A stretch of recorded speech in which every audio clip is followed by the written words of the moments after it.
আজকে আমাদেরকে এমন একটা গাছের সঙ্গে পরিচয় করে দিব। আপনারা হয়তো অনেকে জানেন, আমরা ছোটবেলায় বইতে পড়েছিলাম। আমরা কিন্তু এই আমাদের কম বেশি প্রায় সবাই চর্মরোগ, দাউদ, একজিমা অনেক কিছু রোগ আছে, কিন্তু সেই ওষুধের আমাদেরকে দেখাবো আজকে যে মানে ওষুধের কার্যকরী একটা সমাধান। দেখেন, এটা হচ্ছে নিম গাছ।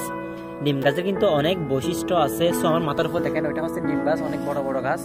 আর এদিকে দেখেন এই নিম গাছের পাতাগুলা যে এই মানে সুন্দর করে তেলের মধ্যে ভেজে যে ক্ষত স্থান, যেটাকে আমরা চুলকানি অবস্থা স্থান বলি, হয় যেটাকে চর্মরোগ বলি আর কি, হ্যাঁ, সেখানে কিন্তু লাগালে খুবই একটা কার্যকারিতা পাওয়া যায়।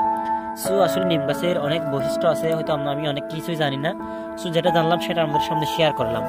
সবাই আসলে এই গাছটা কিন্তু খুবই একটা কার্যকরী, হ্যাঁ, যাদের এই চর্মরোগের সমস্যা আছে তারা কিন্তু এই গাছটা এই মানে বিভিন্নভাবে ব্যবহার করতে পারেন। সো এটা আমাদের সামনে নিয়ে দেখালাম যে আসলে অনেকদিন ধরে দেখতেছি না এই নিম গাছ। সো সবাই ব্যবহার করতে পারেন চাইলে।